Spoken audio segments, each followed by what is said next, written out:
नमस्कार साथियों, BSc BEd second year maths examination 2021 guess paper और पेपर सेकंड पे आज हम चर्चा करेंगे साथियों। और पेपर का नाम है वास्तविक विश्लेषण। तो देखिए साथियों, यहाँ पर सर्वप्रथम इस गेस पेपर के अंदर में यूनिट थर्ड पे चर्चा करता हूँ साथियों। और आपको पता है कि कोरोना काल के अंदर आपको कितना पेपर हल करना है, आप अच्छी तरीके से जानते हो। तो इसलिए मैंने यहाँ पर यूनिट वाइज से पेपर का विश्लेषण किया है साथियों। और आपको अपनी दृष्टि से मैटर तैयार करके जाना है साथियों, लेकिन मेरी दृष्टि से जो क्वेश्चन इंपॉर्टेंट है उन्हीं क्वेश्चनों को मैं सम्मिलित कर रहा हूं साथियों। मैं केवल और केवल यहां पर 3 यूनिटों पे चर्चा करूंगा साथियों। सर्वप्रथम अगर पेपर सेकंड आप पढ़ रहे हो तो मैं तो ये कहता हूं कि यूनिट थर्ड है वो सर्वप्रथम आप पढ़िए, क्योंकि थर्ड के अंदर जो अथवा के अंदर भी क्वेश्चन पूछा जाएगा साथियों वो रीमान समाकल पे ही आधारित क्वेश्चन होगा। चैप्टर नंबर फर्स्ट से बाहर कोई भी क्वेश्चन नहीं जाएगा, क्योंकि यूनिट थर्ड के अंदर एक चैप्टर है।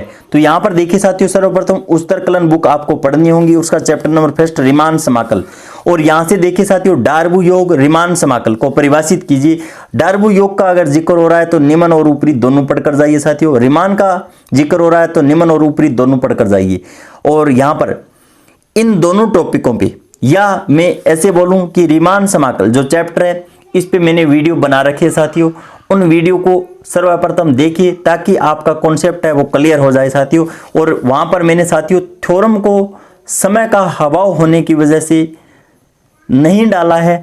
तो इसलिए अगर आप कॉन्सेप्ट क्लियर कर लेते हो और यहां पर रीमान समाकल से आधारित एग्जाम्पल भी हल कर लेते हो तो यहां पर आपका काम साथियों चल जाएगा एक बार।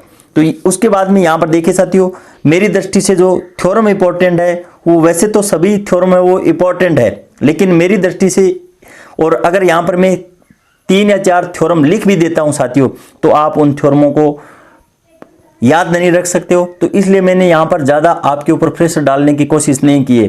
फिर भी आप अपने हिसाब से पढ़ लेना। मेरी दृष्टि से पर में 1.1 इंपॉर्टेंट है, क्योंकि 1.1 का बार बार उपयोग होगा, इसलिए मैंने यहां पर लिखा है। और इस थ्योरम को भी देख लेना, सरल थ्योरम है साथियों। उसके बाद में यहां पर अगर आप एग्जाम्पल हल करके जाते हो तो इन एग्जाम्पलों में से 1 या 2 क्वेश्चन 100% आएगा साथियों। सेक्शन बी या सेक्शन सी में दोनों जगह क्वेश्चन पूछे जाते हैं।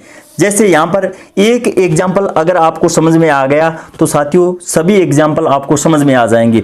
और कुछ भी नहीं करना है, अगर आपने मेरा एक वीडियो अगर आपने देख लिया रीमान समाकल का तो आपको पूरा कॉन्सेप्ट वो क्लियर हो जाएगा साथियों। fx बराबर एक्स स्क्वायर और x की पावर 3, इस तरीके से एग्जाम्पल नंबर 3 दिया गया साथियों। और एग्जाम्पल नंबर 4 है वो 2019 के अंदर पूछ लिया गया है साथियों। उसके बाद में मेरी दृष्टि से एग्जाम्पल नंबर 7 है वो सेक्शन सी के अंदर पूछे जाने की संभावना रहती है साथियों। और उसके बाद में एग्जाम्पल नंबर 2, यहां पर देखिए साथियों, अगर 2019 के अंदर जो क्वेश्चन पूछा गया था एक्सरसाइज के अंदर डाला गया है क्वेश्चन, उसका जो सैवरत अंतराल है वो 0 से लेकर a तक है। और एग्जाम्पल नंबर 2 के अंदर जो मैंने यूट्यूब पे करवा रखा है उसकी लिमिट है वो 0 से लेकर 1 तक है साथियों। उसके बाद में एग्जाम्पल नंबर 5, 8, 6, 1 को भी देख लेना साथियों। अगर आपको एक तो सीधा फंक्शन का क्वेश्चन आ रहा है और एक त्रिकोणमिति फंक्शन से संबंधित कोई क्वेश्चन आ रहा है तो सभी एग्जाम्पल है वो आसानी से हल हो जाएंगे साथियों। और इसका कॉन्सेप्ट मैंने यूट्यूब चैनल पर डाल रखा है।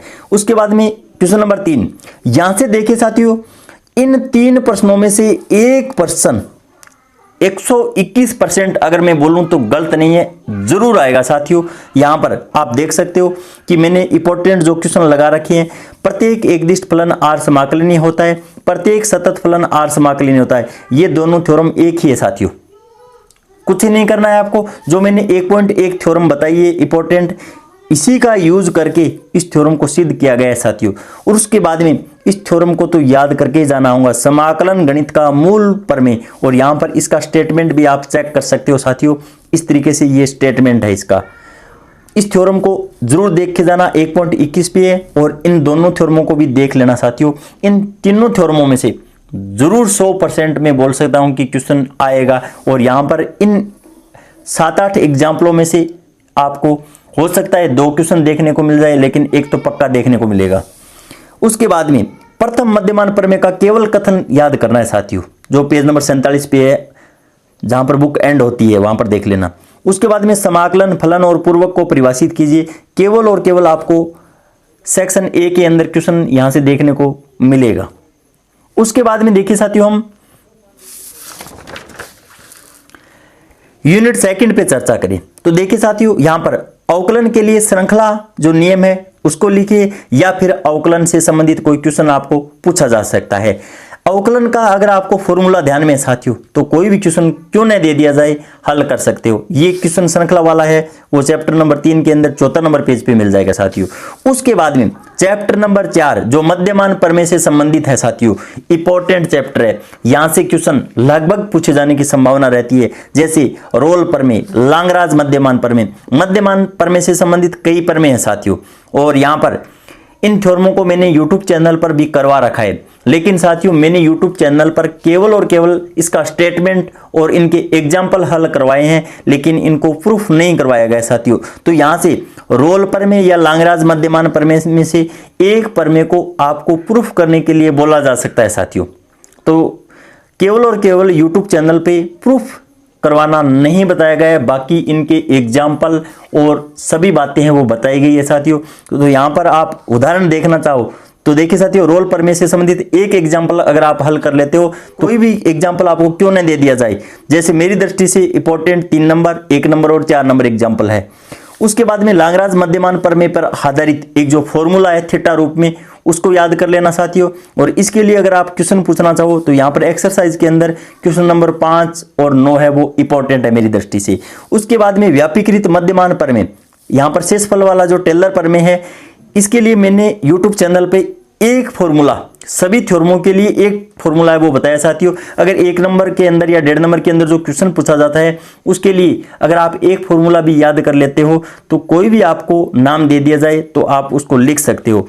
यहाँ पर ये संपूर्ण चैप्टर यूट्यूब चैनल पर करवाया गया है साथियों, केवल और केवल सिद्ध करने को छोड़कर। और 1% अवकलनीयता पर आता है साथियों, और अवकलनीयता का फॉर्मूला आप जानते हो, जैसे fx माइनस एफ सी और बट्टा x माइनस सी।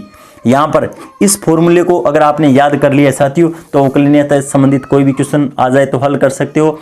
RSD और LSD अगर इक्वल है तो अवकलनीयता का पालन हो रहा है, अन्यथा अवकलनीयता का पालन नहीं हो रहा है। और ये कॉन्सेप्ट भी मैंने यूट्यूब चैनल पर बता रखा है साथियों। यूनिट फर्स्ट पे चर्चा करेंगे। अंत में हम देखें साथियों, दूरिक समष्टि बुक अगर आपने नहीं भी खरीदी है तो आप मेरे टेलीग्राम ग्रुप से जुड़िए साथियों, और वहां पर 30 या 35 जो पेज है वो मैंने डाल रखे हैं। यहां से देखिए साथियों, पिछली बार कई क्वेश्चन पूछे गए हैं, तो यहां पर देखिए साथियों, मेरी दृष्टि से जो इंपॉर्टेंट क्वेश्चन बन रहे हैं वो क्या है। और चैप्टर फर्स्ट है दूरिक समष्टि का पूर्ण कर्मित क्षेत्र, आर्किमिडीन कर्मित क्षेत्र, कर्मित क्षेत्र। इन तीनों परिभाषाओं में से एक परिभाषा जरूर पूछी जाएगी साथियों। अगर यहां से कोई भी क्वेश्चन भी आता है तो यहां पर पूर्ण कर्मित क्षेत्र, आर्किमिडीन कर्मित क्षेत्र का नॉलेज होगा तो ही हम उन क्वेश्चन को हल कर सकते हैं। तो देखिए साथियों, यहां पर आपको इन डेफिनेशन को याद करनी होंगी। उसके बाद में इसके अंदर अगर हम प्रमेय देखना चाहें तो 1.28, 1.29, 1.28 है वो 2019 के अंदर पूछी गई प्रमेय है जो कि प्रमेय संख्या से संबंधित है। 1.29 है वो अप्रमेय संख्या से संबंधित है। उसके बाद में 1.26 प्रमेय देख लेना, और एक आर्किमिडीन प्रगुण से संबंधित जो नियम है वो nx ग्रेटर देन y, ये क्वेश्चन भी देख के जाना होगा। और उसके बाद में किसी संख्या को अप्रमेय संख्या सिद्ध करना, जैसे √2 है वो 2019 के अंदर पूछा गया क्वेश्चन है। जैसे आपको 3 पूछा जा सकता है, 5, 8, कोई भी क्यों ना पूछा जाए, आपको घन पूछ लिया जाए तो भी वही तरीका लगने वाला है, केवल एक कॉन्सेप्ट समझना है आपको। और साथियों, ऑफलाइन के अंदर मैंने इस चैप्टर को बताया है किस तरीके से आपको कोई भी क्वेश्चन दे दिया जाए तो आपको किस तरीके से लिखना है। उसके बाद में प्रमेय 1.25 इंपॉर्टेंट मानी जाती है। और यहाँ पर देखिए साथियों, पेज नंबर 18 पे एग्जाम्पल नंबर 2 और एग्जाम्पल नंबर 3, और एग्जाम्पल नंबर 3 है वो 2019 के अंदर पूछा गया है साथियों।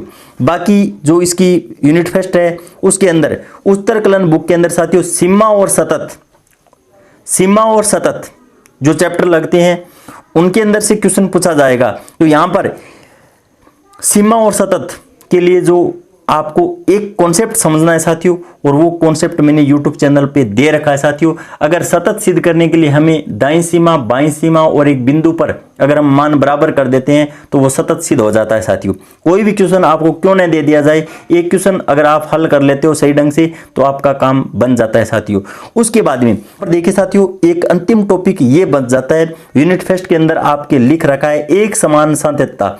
इस पे या तो इसकी डेफिनेशन पूछी जा सकती है साथियों, या इस पे आधारित कोई सवाल आएगा साथियों, और ये सवाल आएगा तो ये सेक्शन बी और सी के अंदर पूछा जाएगा साथियों। और यहां पर एक समान सातत्यता के लिए fx1 माइनस fx2 का मापांक एप्सिलॉन से अगर छोटा हम दिखला देते हैं तो यहां पर एक समान सतत सिद्ध हो जाता है साथियों। और इसके लिए जितने भी एग्जाम्पल 3 या 4 एग्जाम्पल है साथियों, उनको देख लेना। और यहां पर एक समान सतत के अंदर चाहे सामान्य बीएससी के अंदर क्वेश्चन आए या बीएससी बीएड के अंदर क्वेश्चन आए, 100% क्वेश्चन आएगा। यहां से बड़ा क्वेश्चन आए या छोटा क्वेश्चन आए, लेकिन क्वेश्चन जरूर आएगा साथियों। कोरोना काल के अंदर आपको जो पेपर है वो किस तरीके से करना है आप सभी को पता है।